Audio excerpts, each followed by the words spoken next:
The date is 11/12/2020, and it is 3:47 p.m. Could you go and tell us what your name is? Kristine Benusa. And if you don't mind me asking, could you share some of your demographic information, like your race, ethnicity, age, and gender?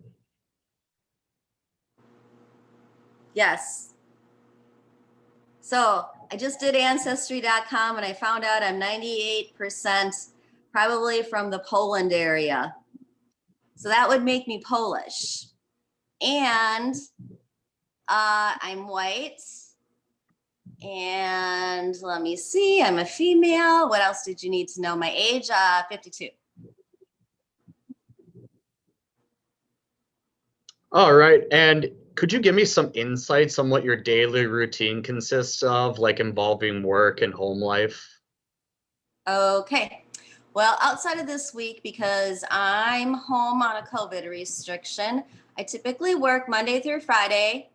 I usually get myself to work by 8 o'clock and work until about 4:30. And where do you live in Wisconsin? Western Wisconsin, County of Trempealeau, Town of Arcadia, State of Wisconsin. What's it like living there? Well, I live in the country, so I'd say it's really nice, quiet, peaceful. And we're going to go and start off with a really broad question here. What issues have concerned you most about the COVID-19 pandemic? I just doubt sometimes question the information we receive through the media. I'm not sure that it's always as accurate as I would like it to be. I also wonder sometimes at the statistics that they give because we don't really have comparison statistics. So I understand there are a lot of deaths with COVID, but how many deaths do we see a year or in the same time frame as what we're looking at COVID when it comes to suicide, when it comes to auto accidents, when it comes to people who die from cancer? I just think it would be nice to see some of those other statistics to help put COVID into better perspective, at least for And death how do you, hospitalization. okay. And how do you get your sources of news during the pandemic and in general?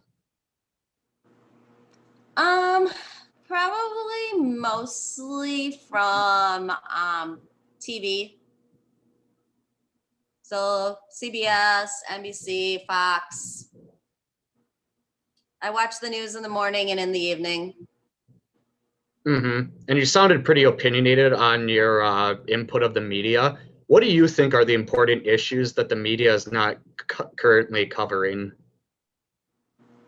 Well, like I said, I just think that I would like them to also be as concerned about other things that happen outside of COVID, especially if they're focusing on, the number of deaths from COVID. Why aren't we focusing on the number of deaths from suicide? I would like to see maybe more people talking about, mental health issues and the fact that insurance right now, it can be medications that are needed that aren't covered by insurance. Why isn't anybody looking into this? We have free birth control. Why don't we have free medications for people that need them in order to just function basically and get by in life? And so, I just think that there are a lot of other social issues out there that the media could be looking at. I just feel like it's always COVID and that's all we talk about. And also too, when there are good things that happen, it's like one blurb in the media and that's it. And we don't talk about it anymore.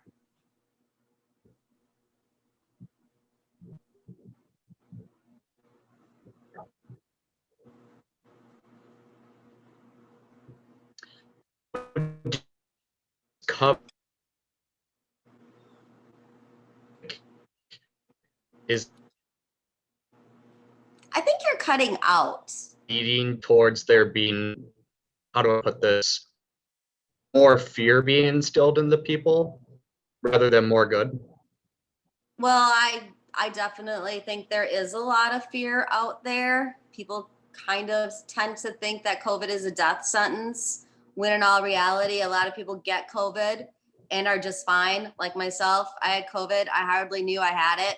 I mean, I might have been a little more fatigued than normal, but that was about it. I know of a lot of people that have had COVID, and some describe it as a bad cold. Um, you have those people out there that, oh, I lost my sense of taste and smell for a bit, or I had some muscle aches. For the majority of people, I don't think COVID is awful. I think that COVID is Darwinian in the sense that it seems to be for those who have underlying health conditions, who might be older as well. It seems to target those individuals, and they seem to have more of a reaction from getting COVID than what, say, a normal, healthy person would have. And so, because of that small percentage who are responding to COVID, obviously with severe symptoms that land them in the hospital, the rest of us are being forced to have all these restrictions put on us, which I really don't agree to being restricted just because you had a potential exposure. That's not a guarantee you're even going to get COVID. I get it a little bit more when it comes to if you're actually diagnosed with COVID.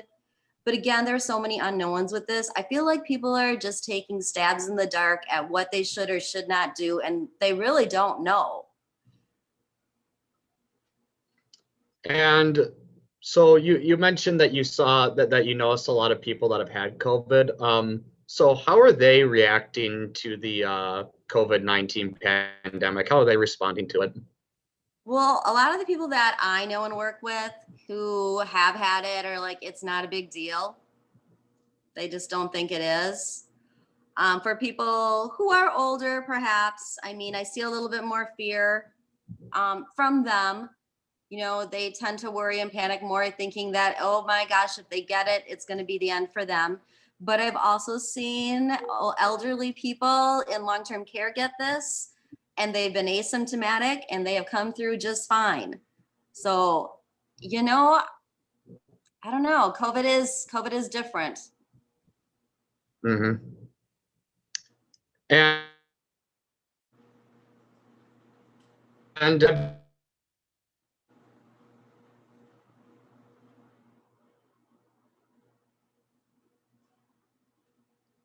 I think you may have cut out. You were saying and what?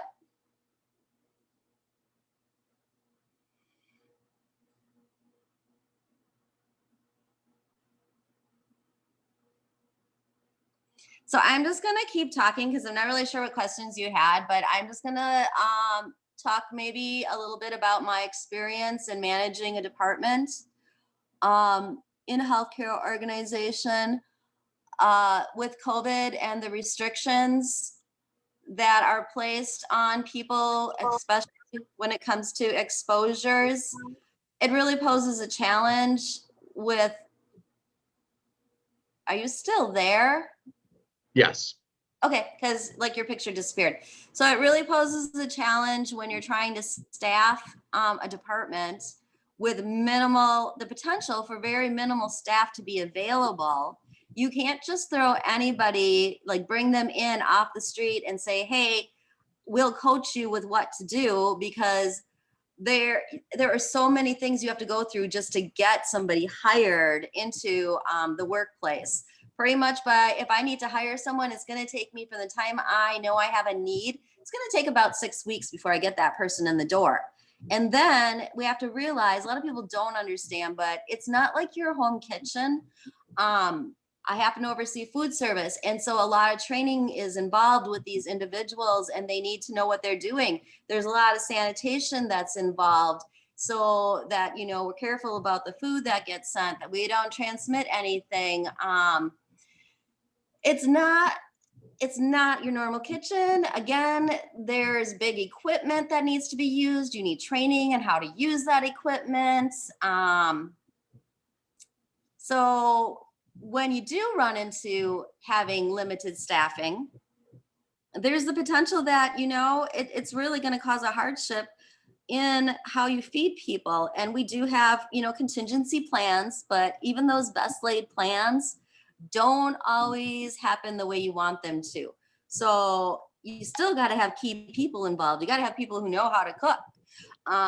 And we've been busy preparing for COVID getting worse by doing more cross training with our staff so that they can, jump in, maybe work 2 shifts.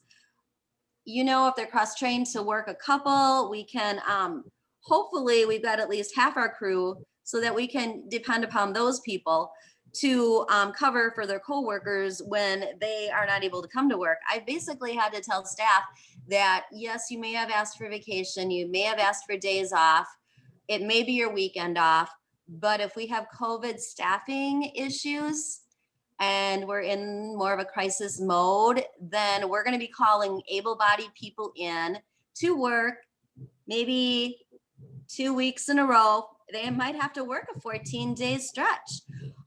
We will have to look at possibly changing from having 2 different shifts to 1 shift, tightening up our meals so that, you're going to get breakfast a little later, you're going to get supper a little earlier so that people don't have to work hopefully more than a 12-hour shift. And we've talked, I've had meetings with staff to discuss how we would do this. We have menus that I have reviewed, and I call them my COVID menus. And so what that involves is minimizing that meal. So you know what, you're not going to get your 5-course meal.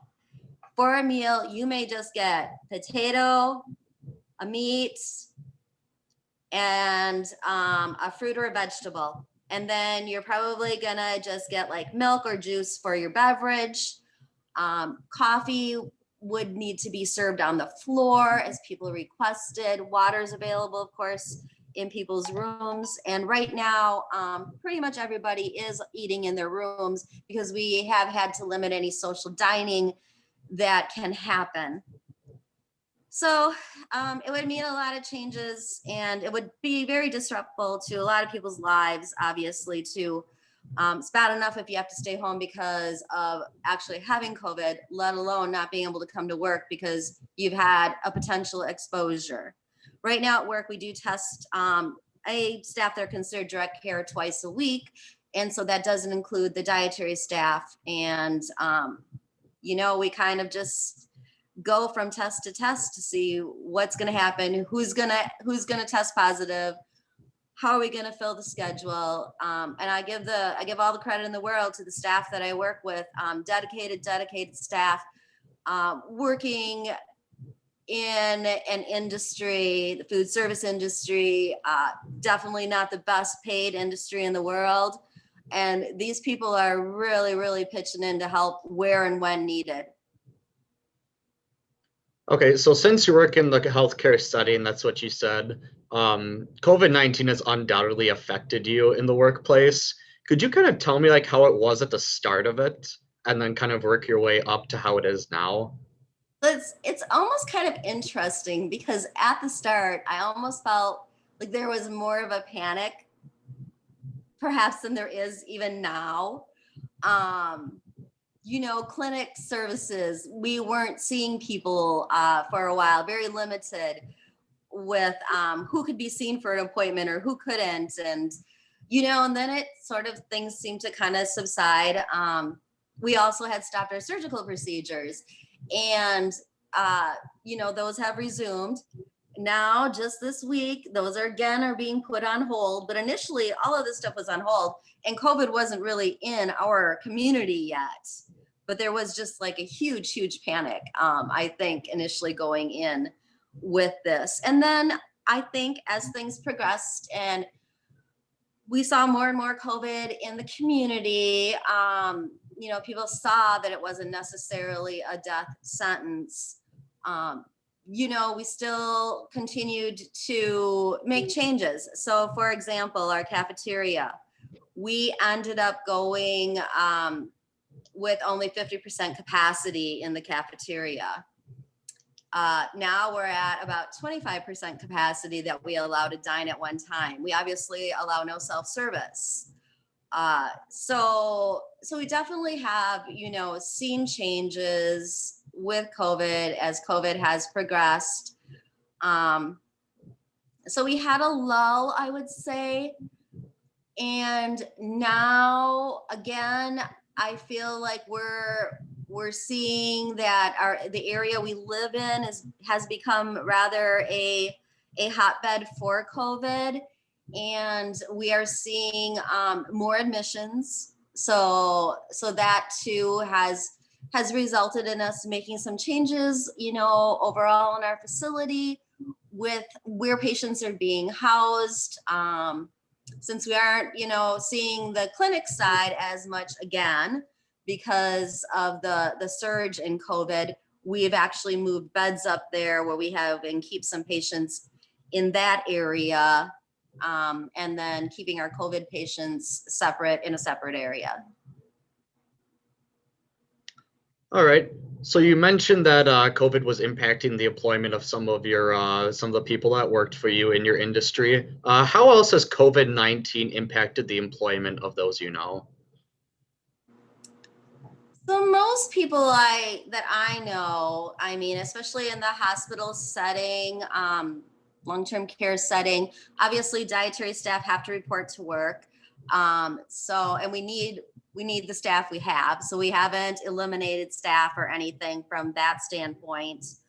There was a certain time period where we didn't serve in the cafeteria, and then we did limit some staffing hours, but nothing significant.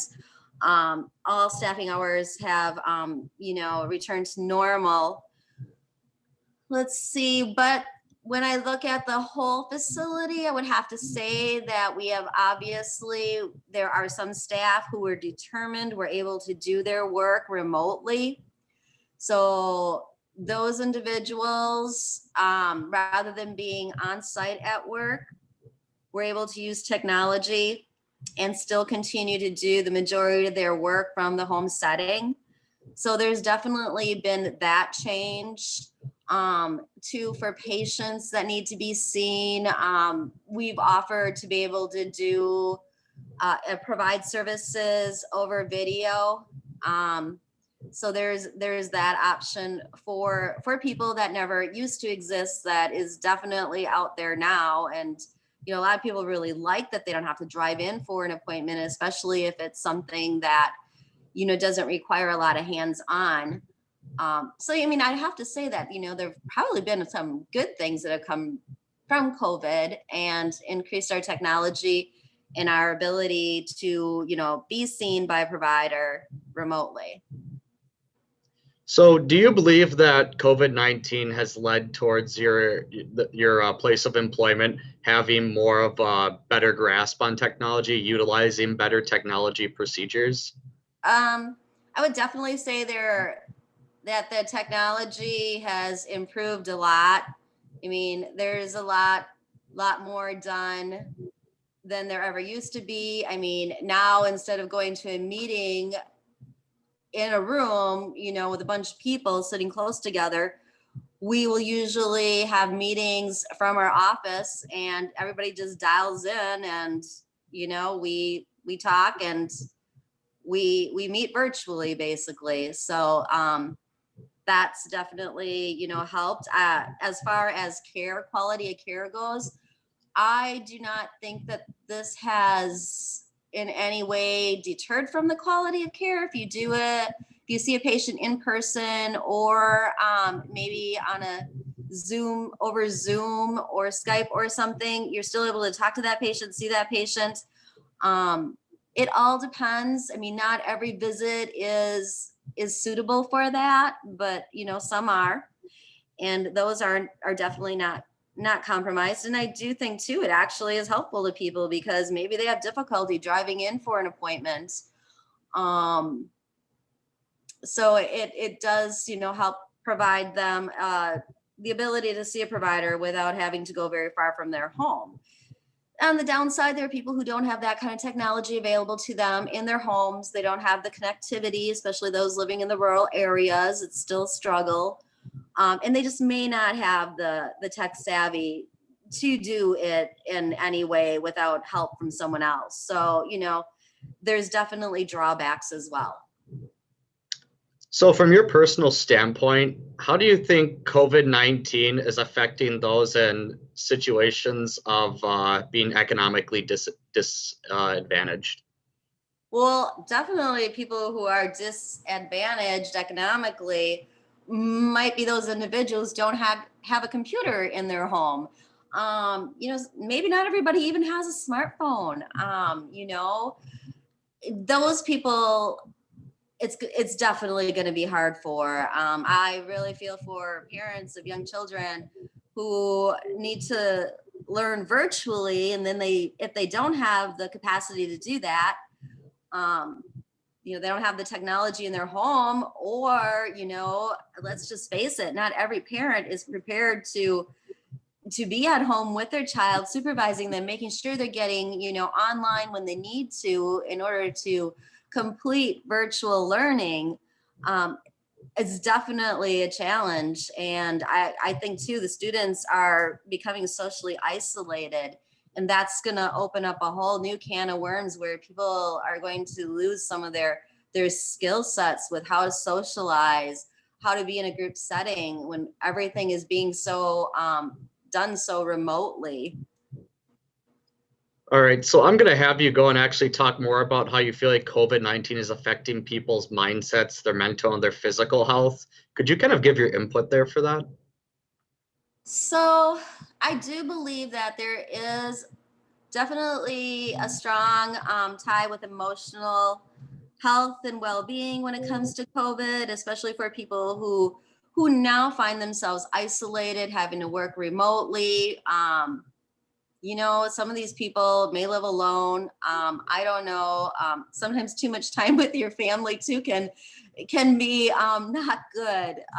We're all used to our routines, and COVID has definitely impacted a lot of people's routines. I mean, if you have somebody who's had an exposure, and then you have to limit where basically places that you go for a couple of weeks, that's a problem. Also, just the fact that when you do go out, businesses have had to have so many limitations on, them with capacity for serving, how many people can sit next to each other.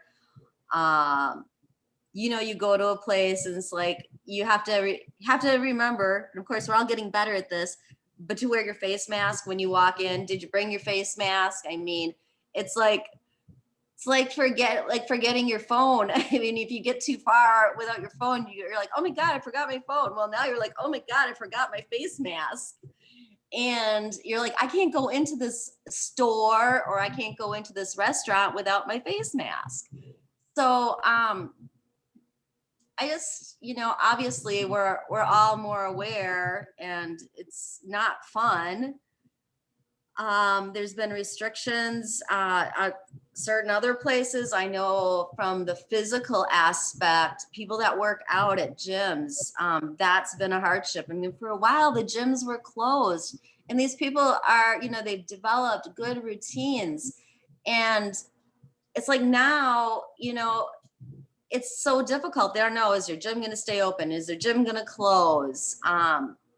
So physically, I think that, for people, it's also something that's impacting, but probably more so the mental health issues that people are facing because they can't get together with their friends and groups, and there's so many limitations out there. It's just, and for college students too, it's so hard. Your classes aren't always in person, and let's face it, not all instructors out there were prepared to deal with teaching virtually. They're not, and some of them, quite frankly, are not doing a very good job at it. This is new, I get it, but at the same time, these college students are paying a lot for their education, and they deserve to be taught and taught well. And when you have certain instructors that just basically maybe they're just not able to do this. I mean, they haven't had training, right? So some obviously are better at it than others, but it's definitely not good. So going back onto how COVID-19 is affecting people, I'm interested to hear what do you think is happening during COVID-19 with people's diets? Well, I think that probably more people are eating at home because they're afraid to go to restaurants and because of the limited capacity for seating and such. Um, so, maybe people are cooking more at home and making healthier food choices because of it. I mean, I can hope so. I, you've got more free time on your hands because you're not running around here, there, and everywhere else. So hopefully people are, trying to have some fun in the kitchen. This is what I do. Try new recipes. Try to focus on, having some fun while you're in the kitchen. Of course, I imagine there are some people out there who think, oh, I have no cooking skills, and so they're going to eat a lot of processed foods. Hopefully there is less of that, because also when it comes to COVID, it seems like the healthier the individual, the better the outcome. And I would hope that perhaps would also have influenced some people to maybe change the way they eat and work towards a healthier meal pattern. People who are overweight, they definitely are more at risk. Now's a great time to try to, focus on healthy eating. And, just doing that alone could help a person lose some weight. All right, so diverging away from this topic, I'm going to ask you, how do you feel like government officials around the state, federal level, etc., have responded to this outbreak? Well, I think they've responded a lot with, restricting crowd size, mandating mask usage in certain areas. Um, they're following the lead of those above them, obviously. I mean, I don't think there's only so much that they can do.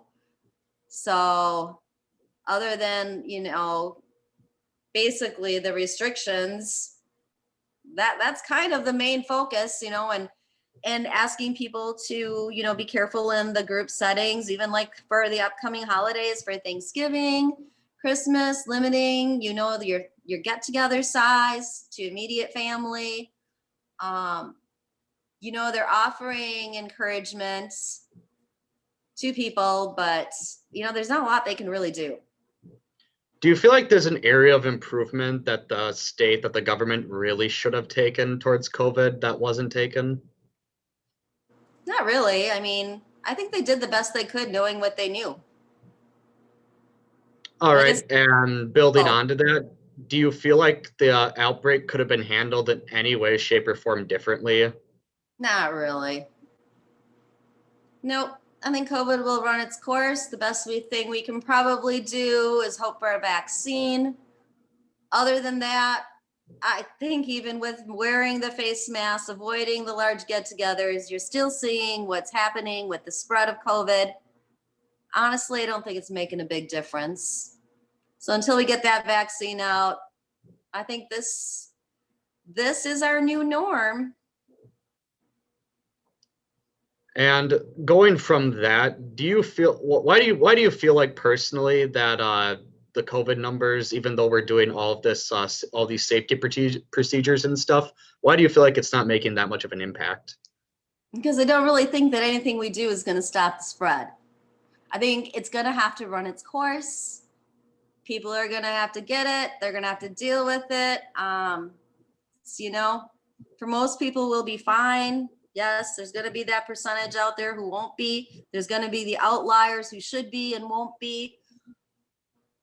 But there's, it's just the way it is. I don't think we could have done anything differently. It's in the air. I don't think that the masks we're wearing are preventing all of the airborne particles from entering or from exiting our masks. So, unless we were to have complete PPE, I mean, face guards and N95s, and people just can't. All people can't walk around wearing that stuff. We can't live in a bubble. And that's basically what we'd have to do in order to really, really avoid. So it said that it sounded like you had some problems with the masks. Could you go and explain what some potential side effects of using the masks might be, or downfalls to them? I wouldn't say I had any problems with wearing the mask. Who likes to wear the mask? I don't know, maybe if you have bad teeth. But I definitely, just feel like it's a restriction. It does impair your breathing. You definitely do not feel like you're getting the air or the quality of air that you get when you're not wearing a mask. It's really hard to wear a mask when you also have to wear glasses, and then you have to deal with your glasses getting fogged up. And I do believe that wearing a mask does cause difficulty with people hearing what you have to say. So, you have people who are hearing impaired, and then they're trying to listen to somebody talking through their mask when they may have been taught to be a lip reader. So now you've taken that ability away from people who already have a disability, because everyone has to wear these masks. And then you think about people with dementia, and they can't remember from 1 minute to the next. They don't know why on earth you people are wearing masks. It probably frightens them every single time they see you. No one can see your smile. I mean, social communication is really difficult when you're wearing a mask. I mean, I can only imagine how difficult it would be in a time like this to be single and dating. I mean, oh my gosh, impossible. So there's a lot of reasons why these masks, in my mind, are just not doing enough to be worth the efforts. Of course, I know there's a lot of people that think differently, but I know a lot of people who wear their masks all the time and they still get COVID. Okay, and tying together with what you're saying, that it makes it difficult for people to communicate, tying that into also people being isolated, people being self-isolated, do you see any long-term impacts that this could have at maybe the college level, the personal level? Hopefully not long-term impacts. I mean, I think it'll help us better appreciate when our lives were a lot less restricted. I mean, sometimes you don't realize how good you had it until you've had to go through a hardship in life. And this is a hardship for a lot of people. We have taken many things for granted that we now realize, hey, you just can't. I mean, so many things have been taken from us. So I guess it's going to give us a different perspective when this is over. I think we're going to have a lot more appreciation for, our freedom to not wear a mask when and if that comes here, hopefully sooner than later, and just the freedom to go places and to be able to attend group activities without fear of getting sick. Okay, and then also I wanted to bring the conversation back to some of the earlier points that we made in terms of the government and politics. And one of the questions that I wanted to ask you was, do you feel like COVID-19 had a significant impact on the whole presidential election this year? Oh, yeah. I mean, it was obviously a focal point. I mean, for whatever reason, they argued that the Democrats could have done better than the Republicans. I really don't see how. All I know is when Trump was trying to, shut down things with China, he was being called a xenophobe. And so obviously Democrats weren't on board with him doing it at that time. But then later on, it was like, oh, you should have done that sooner. We would have done it sooner. So, it's kind of crazy, but they're each side thinks they could have done better. I honestly don't think either side could have done better than the other. Okay, so you feel like in general though that COVID definitely had a lot of impacts on the elections, on the political climate of the US?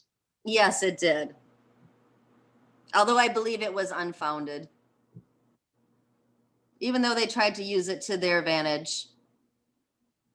Hmm. Okay, and now for our last question.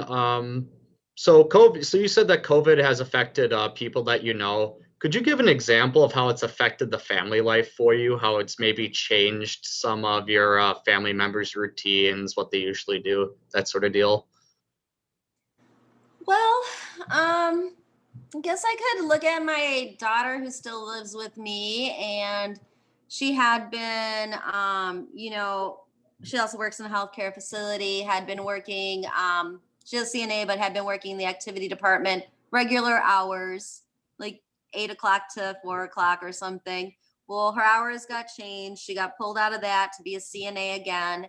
Her hours are, they vary a lot. So she could go in for a 6:30 a.m. shift and work.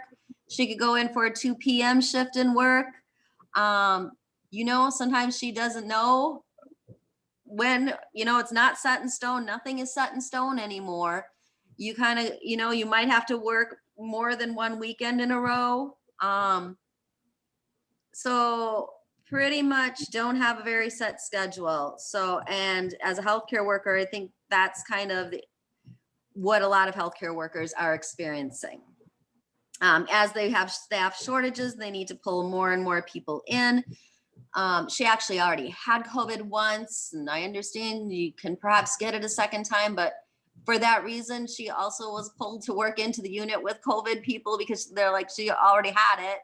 So, it's when you're employed by your employer, you pretty much got to do as your employer says, right? For my daughter, my other daughter, who actually is a high school English teacher, she of course is teaching her classes virtually. She happens to be pretty tech savvy, so I believe she's given that good effort and is doing a great job. But she's not in a classroom with a bunch of her students. She still has to, I think, go into the school maybe once or twice a week. But that's about it. And then, as far as my husband goes, it hasn't really impacted his work. He's self-employed, so that's been fine. And as far as my work goes, it hasn't, to this point, impacted a great deal, other than the fact that I have a lot more headaches with all of the constant change that's coming with COVID. And what about your extended family members? Has it caused any drastic changes for them in their life? Anything on those sort of lines? Um, Not really. I mean, it seems like most of my extended family are still able to do what they always did. They have limited, social gatherings. So there's not as much as that. You'd have a family reunion. Well, this summer we didn't do that. You just don't have those big family get-togethers that you once had. And then, of course, there was the initial fear period where grandparents or like my parents didn't want me to come visit for a while, so of course I stayed away. Well, then of course things calmed down, and then all of a sudden we're back to being paranoid again because of all of the COVID surge. And having had COVID recently and been to visit my mother, she panicked. So she ran in 3 days later to get a test. She's fine, but she could still become symptomatic and get it, or not. So it's hard because people are they want to be with you, but yet they're afraid to be with you. And do you feel like that this paranoia that's coming from it, do you feel like for older people that it's more of just a general fear of their own health, or is it possibly influenced by the way that COVID's being presented to us by the media? Well, I think it's both. I mean, obviously, the media has instilled fear because they highlight all of the outlier cases where somebody young got COVID and didn't do fine. They very seldom will talk about the numbers of people who had COVID and were asymptomatic or had very minimal symptoms. I mean, that's not what they talk about.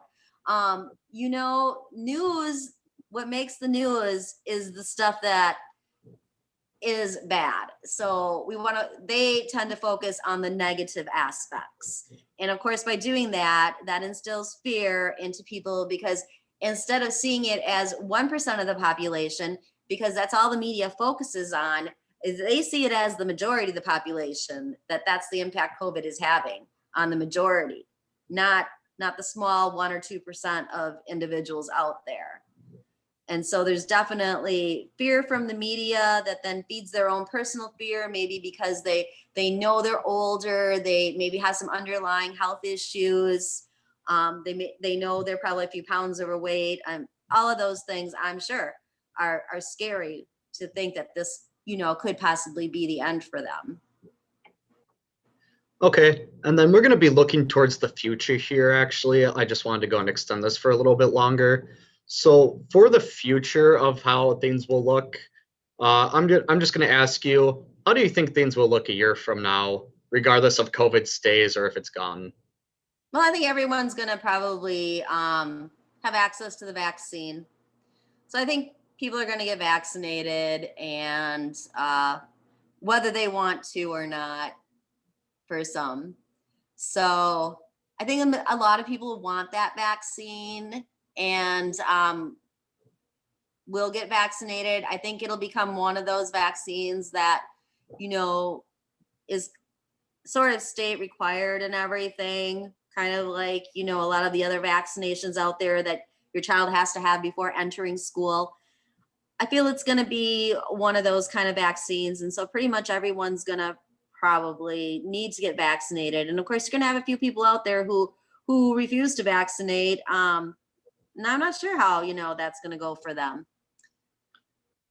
How do you think people are going to reply to those people who don't go and get the vaccines, in terms of thinking them as a person or thinking them as a potential danger probably to other people?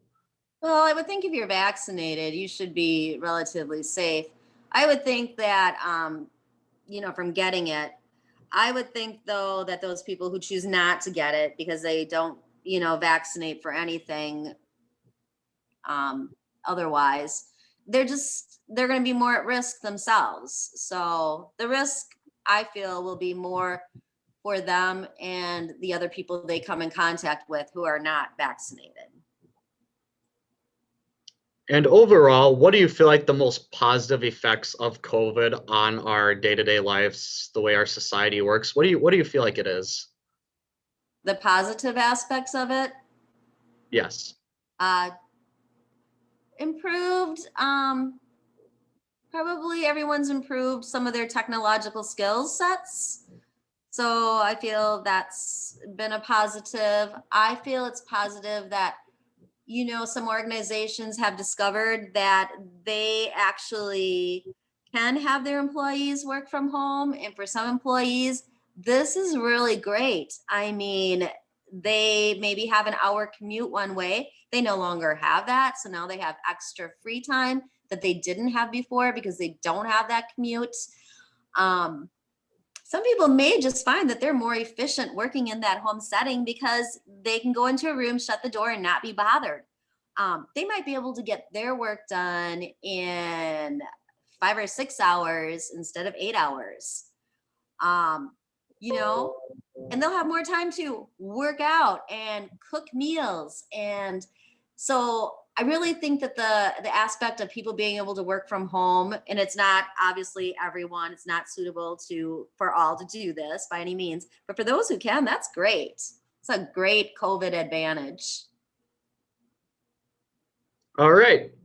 Well, we're going to be ending this video then at 4:32 p.m. and thank you for your time. Yep. Thank you. I hope you learned something.